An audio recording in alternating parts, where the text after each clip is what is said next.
नमस्कार शेतकरी मित्रांनो, मी सागर अर्जुन नवद्रे आपल्या यशवंत डेअरी फार्म यूट्यूब चॅनलमध्ये स्वागत करतो। जर तुम्ही आपल्या चॅनल नवीन असाल तर लाईक करा, सबस्क्राईब करा, शेअर करा। तर मित्रांनो, आजचा आपला विषय असा आहे की शेडचं वरचं स्ट्रक्चर घेतलं किंवा आपण गोठा तयार केला, पण गोठ्यामधल्या गव्हाणी जी आहेत ती कशा बनवाव्या किंवा माझ्या गोठ्यातल्या गव्हाणी मी काय मापानं बनवले ते तुम्हाला मी सांगणार आहे। तर गोठ्यामध्ये गव्हाणीचा उपयोगी आपल्याला चारा टाकण्यासाठी होतो आणि आपल्याला मनुष्यबळ कमी व्हावं म्हणून आपण गव्हाणीमध्येच पाण्याची सोय केलेली आहे। आपण आपल्या गोठ्यामध्ये पण तसंच केलेलं आहे की गोठ्यामध्ये चाऱ्याची आणि पाण्याची सोय एकत्र व्हावी म्हणून आपण गव्हाणी बनवताना थोड्या आपण वेगळ्या पद्धतीने बनवल्या त्या।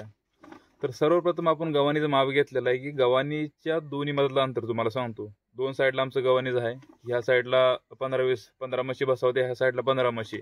तर दोन्ही गव्हाणीमध्ये आम्ही अंतर सोडलेलं आहे किंवा ते अंतर आपण चारा टाकण्यासाठी सोडलेलं आहे की जनावरांच्या मध्ये न जाता किंवा मशीनच्या मध्ये न जाता आपण मधनं जागा सोडतो आपण गव्हाणीमधनं, त्यामधनं आपण गुरांना चारा टाकू शकतो, म्हशींना चारा टाकू शकतो। त्यासाठी मधलं अंतर ही 3.5 फूट सोडलेलं आहे आम्ही, किंवा आपण त्यामध्ये गाडा जरी घातला तरी आपण तिथं हातावरचा गाडा घातला त्यातनं सोडा यावं किंवा आपल्याला त्यातनं चारा टाकण्याची सोय हो जाण्या येण्यासाठी आपल्याला जागा असावी किंवा आपल्याला इव्हन मस जरी किंवा मस काय झालं तर म्हशीला स्वतःच घेऊन जायला यावं म्हणून आपण मधली जागा ही 3.5 फूट सोडलेली आहे। तर मधली जागा 3.5 फूट सोडली।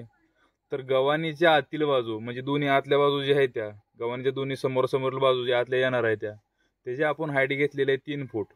3 फूट आपण त्याची हाईट घेतलेली आहे। आणि कडची जी आहे जी बाहेरली बाजू आहे त्या बाहेरच्या बाजू जी हाईट आहे ती आपली आहे 2 फूट। 2 फूट हाईट मध्ये कसं आपण त्यात मधनं जी आपण कडी टाकणार आहे जनावरांच्या ह्याच्यासाठी, जनावर बांधण्यासाठी किंवा म्हशी बांधण्यासाठी, ती कडी आपण टाकायसाठी त्याची आपण हाईट घेतलेली 2 फूट की नंतर खाली कडी टाकायची। आणि कडीची हाईट जमिनीच्या फ्लॅट लेवलपासून कडीची हाईट आहे ती आपली आहे साधारणतः 9 ते 10 इंच। 9 ते 10 इंचाच्या वर आपण मधामध्ये ह्याला बारला बायपास टाकून त्याला पुढे रिंग टाकून आपण जनावर म्हशी बांधण्यासाठी कडी केलेली आहे। तर हे झालंय आमच्या गव्हाणीच्या आतमधलं अंतर, बाहेरचं अंतर आणि कडी टू कडी डिस्टन्स म्हणजे 2 म्हशीमधलं अंतर ही आपण 2 कडीमधलं अंतर आपण ठेवलेलं आहे 3.5 फूट। कारण मग साधारणतः असणार आहे 2.25 फूट, 2.5 फूट किंवा 3 फूट, 3.25 फूट एवढ्यातली मस असणार आहे। त्यामुळे तिला बसताना थोडं सुटसुटीत असावं किंवा धार काढताना आपल्याला काय अडचण येऊ नये ह्यासाठी आपण अंतर सोडलेलं आहे, त्यासाठी 3.5 फूट कडी टू कडी हे आम्ही सोडलेलं आहे म्हशीच्या मापान। जर तुमच्या गोट्यात गाय असतील गायला थोडं अंतर कमी लागतं, तुमच्या हिशोबाने तुम्ही बघू शकता किती सोडायचं आहे किंवा गोट्यांवरती व्हिजिट करून तुम्ही ते ठरवू शकता की आपल्याला दोन्ही कडीमधलं अंतर किती ठेवायचं आहे। ह्यानंतर आपण चारा टाकला, चारा आपला जनावरांसाठी तुम्हाला सांगितलं मधनं जायला जागा केली। आता आपण पाणी सोडणार आहे। गव्हाणीमध्ये चारा झाल्यानंतर आपण तुम्हाला सांगितलं की गोट्यामध्ये 24 तास पाणी असावं किंवा गोट्यामध्ये पाण्याची उपलब्धता जनावरांचा चारा झाला त्यांना पाण्याची उपलब्धता असावी।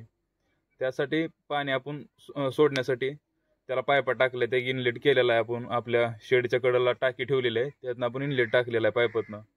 तर आपण साधारणतः इनलेट टाकून आपण त्यासाठी गॅप म्हणजे थोडा स्लोप ठेवलेला आहे। ज्या साईडला आपला इनलेट आहे त्याकडं पाणी आपलं ज्या गव्हाणीत भरल त्या गव्हाणीमध्ये आपला इनलेटला थोडा स्लोप आहे गव्हाणी भरून पाण्याने घेण्यासाठी, ते आपण स्लोप सोडलेला आहे 3 ते 4 इंच। म्हणजे वरनं जर पाणी आपण सोडलं तर खालच्या कडला पाणी यावं, अशा गव्हाणी भरत यावं त्या पाण्याने, यासाठी आपण 3 ते 4 इंच स्लोप सोडला आहे। स्लोपचा फायदा आपल्याला असा होतो की बाबा स्लोप जास्त असल्यामुळं, म्हणजे स्लोप जास्त असल्यामुळे नाही पण स्लोप गव्हाणीमध्ये आपल्या गव्हाणीमध्ये स्लोप असल्यामुळं आपण ज्या टायमाला पाणी जेव्हा आउटलेट करणार आहे, जेव्हा आपलं पाणी जनावर सगळी पिऊन झाल्यानंतर पाणी जे आउटलेट करतो ना आपण, ते आपल्याला करता यावं का पूर्ण आपली गव्हाण स्वच्छ व्हावी पाण्यानं किंवा धुवून घ्यावी म्हणून आपण ह्यानं 3 ते 4 इंच आपण त्यासाठी गव्हाणीला स्लोप सोडलेलं की गव्हाणीची मापं काय आहे ती आतली बाहेरली मापं, मधलं अंतर किंवा पाण्या स्लोप मधलं अंतर। आता आम्ही तुम्हाला सांगणार आम्ही गव्हाणी बांधल्या कशात, की इटच बांधल्या काँक्रीटमध्ये। आमच्या गव्हाणी आहे त्या इटमध्ये बांधल्या, वेट वाळू सिमेंट मध्ये बांधलेल्या आहेत त्या।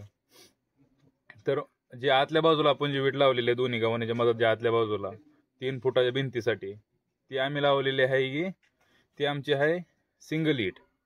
म्हणजे ती आपण जे माप घेतो बघा 9-6 इंचाची, ती आपली आहे ती 9-6 इंचाची ती सिंगल इटची बांधलेली आहे। आणि जी 2 फुटाची भिंत आहे, जी बाहेरच्या साईडची भिंत आहे ना, ती आपण बांधलेली आहे 9 इंच इटमध्ये, ती थोडी जाड आहे त्याला आपण ह्यावर साधारणतः 20 इंचापर्यंत 22 इंचापर्यंत उचललेलं आहे। वरून असं 2 इंचाचा साधारणतः त्याला गोट घेतलेला आहे, काँक्रीटचा आणि सिमेंटचा गोट घेतलेला आहे।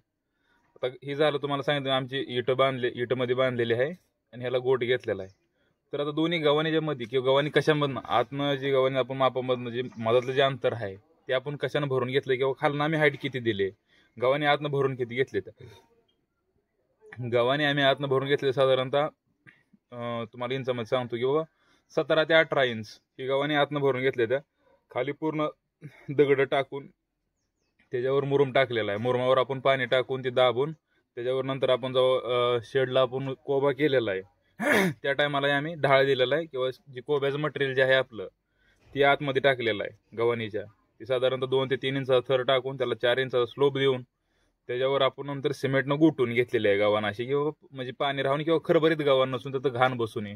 हे आपण असं आतलं गव्हाणीचं स्ट्रक्चर तुम्हाला सांगितलं की बाबा हाईट लेंथ त्याची उंची काय आहे, कडीमधलं अंतर किती आहे, गव्हाणी आतनं भरून किती घेतले त्या, आणि जनावरांना पाण्यासाठी किंवा चाऱ्यासाठी जे अंतर आहे तुम्हाला सांगितलं. जनावरांना चाऱ्यासाठी पाण्यासाठी जे अंतर जनावर मुंडकं घालून पिणार आहे किंवा डोकं घालून जे पाणी पिणार आहे ते आपलं आहे 9 इंच. असं आमच्या शेडची मी गव्हाणीची रचना आहे. मला सांगितलं की बाबा आम्ही गव्हाणी दोन्ही गव्हाणीमध्ये आतल्या साईडचं अंतर किती आहे, आतली उंची किती आहे, आतल्या साईडची गव्हाणीच्या बाहेरच्या साईड म्हणजे ज्या साईडला आपण मस बांधणार आहे त्या साईडची उंची किती आहे, आणि कडी टू कडी डिस्टन्स म्हणजे एका 2 म्हशीमधलं अंतर आपलं 3.5 फूट आहे. जमिनीपासून कडीची उंची जी आहे ते 9 ते 10 इंच आहे. स्लोप सोडलेला आहे आपण गव्हाणीला 3 ते 4 इंचाचा, आणि जी आपली बाहेर साईडची हाईट आहे ती आहे 2 फूट, आणि आपण गव्हाणीला पाण्यासाठी आउटलेट आणि इनलेट ही केलेलं आहे. तर असं आमच्या गोट्यातल्या गव्हाणीचं माप आहे. आता तुम्ही तुमच्या सुविधेनुसार किंवा तुमचा गोटा किती मशीनचा आहे, तुम्ही गोट्यासाठी सोयी काय करताय किंवा सुरुवात तुमची कशी आहे, किंवा 1 पाकली शेड घेणार आहे, 2 पाकली, आमचं 2 पाकली शेड आहे. त्यामुळे आमच्या गोट्याची आमच्या शेडची किंवा आमच्या गव्हाणी स्ट्रक्चर ही आहे. तर तुम्ही तुमच्या गव्हाणी स्ट्रक्चर ठरवू शकता. मी तुम्हाला ह्या व्हिडिओमध्ये फोटो पण दाखवलेला आहे. फोटोमध्ये मी तुम्हाला आमची माप पण टाकली होती की आमच्या गव्हाणीचं माप काय आहे, किंवा तुम्ही काय घेणार आहे कमेंटमध्ये सांगा की आमचं माप घेतलेलं कसं आहे, ही पण तुम्ही आम्हाला कमेंटमध्ये सांगा. तर आपला आजचा व्हिडिओ किंवा आमची गव्हाणीची माप तुम्हाला कशी वाटली ही कमेंटमध्ये नक्की सांगा. आपल्या चॅनल तुम्ही नवीन असाल तर लाईक करा, सबस्क्राईब करा, शेअर करा.